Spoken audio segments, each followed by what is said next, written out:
Hello and a very warm welcome to all. I'm Neha Bharadwaj Alter and this is Game On. What a super Sunday we've had for sports and for Spain, with La Roja winning Euro 2024. Spaniard Carlos Alcaraz beating Novak Djokovic to his second Wimbledon trophy, and Argentina clinching the Copa America title for a record 16th time. There was so much going on last night. Let's begin with football.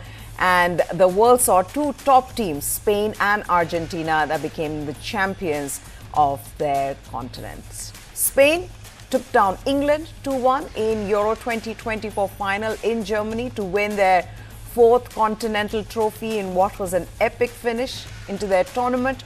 On the other hand, there was Argentina, who defeated Colombia 1-0 in Copa America 2024 final in the USA to defend their title. Lionel Messi added another Continental crown to his collection, but was unable to complete his final appearance after picking up an unfortunate ankle injury. He was left in tears on the bench, but those tears turned into joy as Lautaro Martinez scored a winner for Argentina. In Berlin, Germany, a baby who had been bathed by Lionel Messi 17 years ago for a photo shoot showed he's grown up to be possibly a once-in-a-generation footballer. Lamine Yamal won the Young Player of the Tournament as Spain played thrilling football to win the Euros. Yamal, along with Nico Williams, were key to Spain's dominance in the Euros, and with a team in their late 20s, or at least under 30s, most of them, they can take a leaf out of their seniors from 2008 who went on to dominate world football for some time. For Argentina, this could be the end of Messi in internationals. He is 37. Injuries are starting to crop up. He has previously stated his desire to lead Argentina at the 2026 World Cup final to be held in North America, but remains to be seen whether injuries will interfere with that ambition. For now, he is a winner, a champion once again of Copa America. Let's now look back at the Euro final, where Spain's new generation was just too good for England's superstars. Their supercharged wingers, along with player of the tournament Rodri and a coach who knows and understands his players, created history, winning Euro 2024, remaining invincible throughout the tournament. It was an electric atmosphere at the Olympic Stadion in Berlin, with the English fans outnumbering their Spanish counterparts. But the night belonged to Spain, a magical night where the young and restless dominated over the superstars of football, leaving the world in awe of their supreme talent.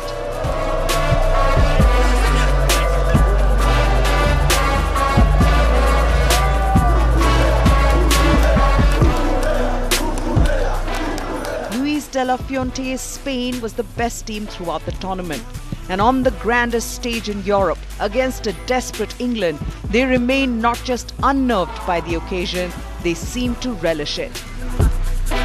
In contrast, England were carrying the baggage of 56 years of hurt, and it showed on the night. After an extremely cautious first half, where Spain had more possession and England got the only shot on target, it only took 2 minutes after the restart for the Spaniards to break the deadlock. Teenager Lamine Yamal found space down the right and delivered a brilliant assist for fellow winger Nico Williams to beat Jordan Pickford for a powerful low finish. Spain were 1-0 up, but England, as they've done thrice in the tournament, against Slovakia, Switzerland and the Netherlands, came back after being a goal down to equalize through substitute Cole Palmer in the 73rd minute. England fans began to hope again, but there was agony in store for them as Mikel Oyarzabal denied the Three Lions their first major international trophy for 58 years. Oyarzabal caught Mark Guy napping, sneaking in behind the England central defender after a super pass into the box from Marc Cucurella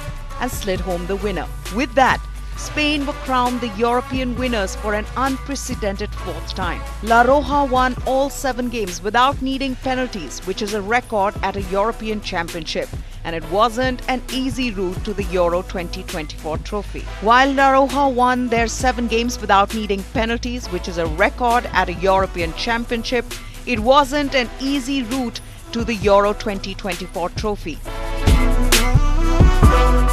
Luis Luis de la Fuente's side beat every other European nation who won a World Cup on their way. Italy, Germany, France and England were all beaten by Spain to get to the top of the podium. What's even more exciting is that this is a young Spanish side oozing with talent.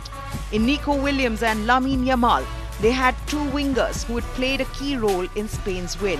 Yamal, who celebrated his 17th birthday the day before the final, once again played with a maturity way beyond his years and was a constant threat. The teenager was named the young player of the tournament, while 22-year-old Williams was the man of the match in this final. Spain had just one player each from Barcelona and Real Madrid, whereas several others were from Real Sociedad in their starting 11. In contrast, Gareth Southgate's England had a Premier League Player of the Year in Phil Foden, La Liga's Player of the Year in Jude Bellingham, and the Bundesliga's top scorer Harry Kane in his squad. Yet, England showed little moments of brilliance, while Spain dominated majority of their games in this tournament, underlining the fact that football is a team sport, and Spain played like a team, while England played like a disconnected group of tired superstars. The credit should also be given to Luis de la Fuente, who's managed several of Spain's under-19s, under-21s and under-23s. He knows most of the players, their strengths and their weaknesses, and has managed to create a team of invincibles who are playing fearless, entertaining football that has made them the most loved team of Euro 2024. Of course, everything is there. All I can say now is I feel happy. I feel proud. We have earned this. Nobody gave us anything. And I'm really happy that we managed to get it and we fight so hard for this. An idea that I knew my players could implement on the pitch because I knew them really well. We tried to be more unpredictable on the pitch. We tried to play more on our strength. One of our strengths is possession and control of the game. But not only possession, but also we wanted to control the game more dynamic and quicker. More dynamic and quicker transitions thanks to players that we have that are very fast with different registers in attack. So we tried to give the team different characteristics. But fundamentally we play on our knowledge we have of our football, knowing what we can demand of them, what they can give us. We didn't try to reinvent the wheel, of course. We just tried to make the most of the footballers we have. That is the main virtue we showed in this tournament. Well, right now we are not really aware of what we have done. We will return to Spain tomorrow and we will be able to live this thing with the fans and the love and the warmth they have always given us. Because I think we have made history. I think you all are seeing it. He is a player that we understand perfectly. He creates a lot of spaces for me and I do for him, because if a defender has to focus on one of us, the other one will have one-on-one chances. We are like brothers. I have him as my little brother. I love him a lot and I'm really proud of him. Well, I think it's clear, right? Who scored? No, it's a joke. He is my little brother. We have that joke among each other. But I'm really proud of him. He's doing incredible things with just 17 years. And I hope he keeps growing like this, because he doesn't have a ceiling. Very proud of the group of players. They couldn't have given me any more. They couldn't have given the country any more. So ultimately we lost to the better side, and we have to reflect on, how that happened, but it's very clear in my mind the game. As I said, for me the key was possession of the ball tonight, and we didn't have enough control. Look, I think that's not. I totally understand the question and understand you need to ask it, but I need to have those conversations with important people behind the scenes, and I'm obviously not going to discuss that publicly first. Without a doubt, England have got some fabulous young players, and even the young ones now have got a lot of experience of tournaments. Many of this squad are going to be around in 2, 4, 6 years, 8 years time, and we are. Or we have now been consistently back in the matches that matter. So it's the last step that we haven't been able to do. Spanish fans celebrated in Mataró, teenage sensation Lamine Yamal's hometown as Spain won the Euros on Sunday, beating England 2-1. Long live Lamine Yamal, chanted euphoric fans after the win, adding that as Mataró locals, they're very proud of the teenage star. Yamal has been breaking records since making his professional debut for Barcelona less than 15 months ago. Last one becoming the youngest goal scorer in Euros history with a stunning curled long-range shot against France that helped his side reach the final.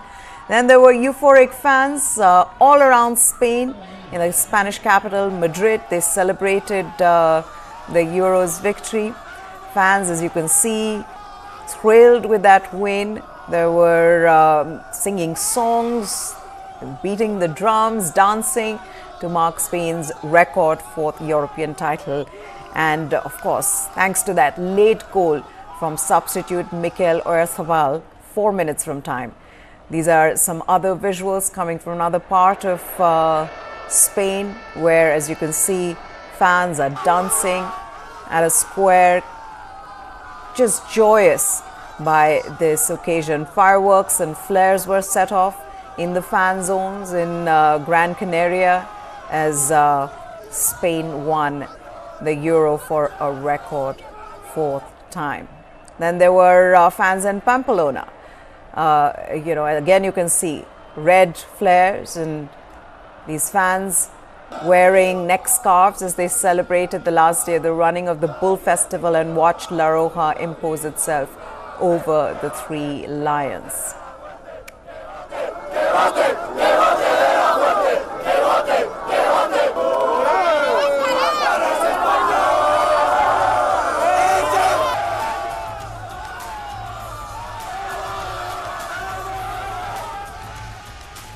While there were joyous scenes in Spain, English fans were left devastated on Sunday after that dramatic final, as Spain were crowned the European champions for the fourth time.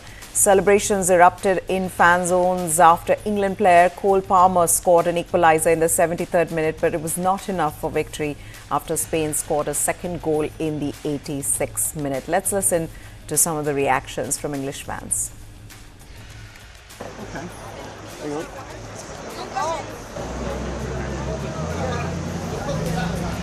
I wish we'd been more positive. Every time we played with any confidence, we looked good. As soon as we retreated, it was poor. It's so frustrating because 58 years we've won nothing, yeah?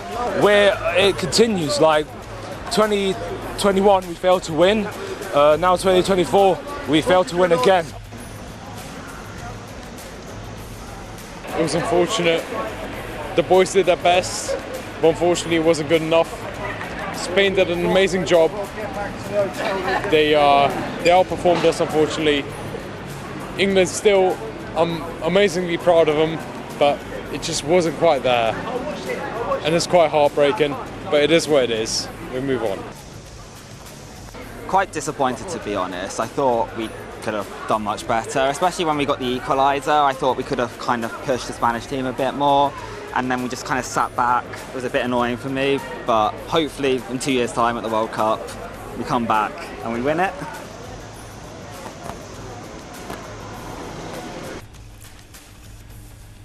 Defending champions Argentina won a record 16th Copa America title by beating Colombia 1-0 thanks to an extra-time goal from substitute Lautaro Martinez at the Hard Rock Stadium in Florida on Sunday. The game, which was delayed by more than an hour. After thousands of fans without tickets tried to enter the stadium, it was a cagey affair over 90 minutes but opened up in the extra period. Martinez, the tournament's leading scorer, latched onto a precise through ball from Giovanni Lo Celso before lifting his effort over advancing Colombia goalkeeper Camilo Vargas in the 112th minute to spark wild celebrations among Argentinian fans. Argentina's latest title comes on the back of their triumphs at the 2022 World Cup and the 2021 Copa America, and gives 8 times Ballon d'Or winner Lionel Messi the perfect send-off in what is likely his last international tournament. Colombia started the match by pressing high up the pitch, and Jean Cordoba hit the post in the 7th minute before Jefferson Lerma and Richard Rios had long-range efforts saved by Argentina goalkeeper Emiliano Martinez. Messi appeared to hurt his ankle in the 36th minute after a collision with Santiago Arias, and while he got back to his feet after receiving treatment, he was clearly hampered for the remainder of the half. Colombia went on the offensive again in the second half with Arias and Davinson Sanchez coming close to scoring. Argentina soaked up the pressure well, but were dealt a blow in the 66th minute when Messi limped off due to the ankle injury. They continued to grow into the contest and had a goal disallowed for offside, but Colombia held on as the match went into extra time. The defending champions continued to push forward in extra time, testing Vargas with a shot from Nico Gonzalez before Martinez finally found the breakthrough. Argentina's win also ended a record 28-match unbeaten streak for Colombia, whose last defeat, ironically, also came against Albiceleste in Feb 2022. Now, the Copa America final, it was delayed by more than an hour after thousands of ticketless fans tried to force their way into the stadium. There are some disturbing pictures coming out of that stadium where eyewitnesses who recorded videos, those videos show that fans climbing into air vents and over gates to get into the stadium for the final between Argentina and Colombia. Take a look at that. There are fans outside the stadium who've got tickets, but they've been left out. And then on the right side of the screen, there are fans who are getting into the stadium by either climbing the roof or by climbing through the vents. The video footage showed dozens of fans, as you can see, climbing into the overhead ventilation walls and barricading into the Hard Rock Stadium in Miami Gardens, Florida. Police managed to close the gates and initiate a lockdown, leading to scores of people stuck outside trying to enter before the match kicked off. Both teams were taken off the field as the chaos brewed outside. This left a number of legitimate ticket holders struggling to get inside the stadium. And security personnel also scuffled with fans as they ran across the concourses and attempted to breach the gates. Miami police said there were several incidents before the gates were opened at the stadium. And CONMEBOL, now the governing body, has said that they had tightened security following the semi-final between Uruguay and Colombia, when Uruguayan players clashed with Colombian fans after the match ended. But clearly, this hasn't worked. And to think that the United States will be hosting the World Cup in 2 years' time, they need to get their act together to make sure that these kind of incidents don't occur at a football stadium.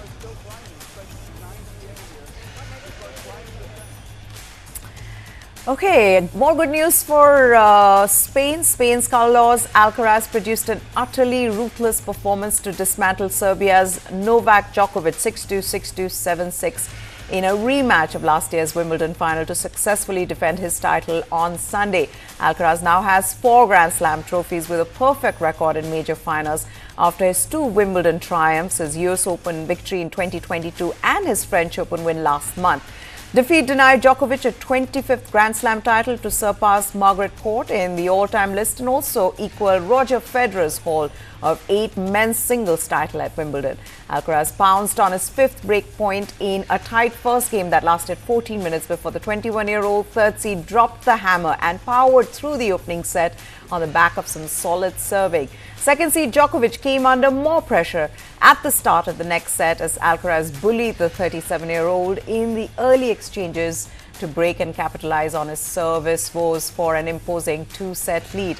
Djokovic and Alcaraz went toe-to-toe until 4-4 in the third set before the Spaniard broke the big backhand winner to take a 5-4 lead. However, despite being 40 love up, he squandered 3 match points and dropped serve. He tamed his nerves to clinch victory in the tiebreak when Djokovic crashed a return into the net. But what a win for this youngster, and clearly looks like a change of guard here as well. With that, we've come to the end of this show. Hope you enjoyed it and hope you have a wonderful week ahead. Goodbye. Thanks for watching.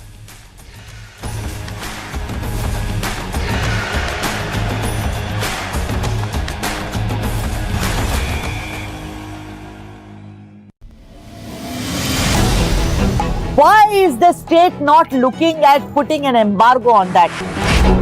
As a Telangana person, I will not accept. How do ordinary folks deal with this?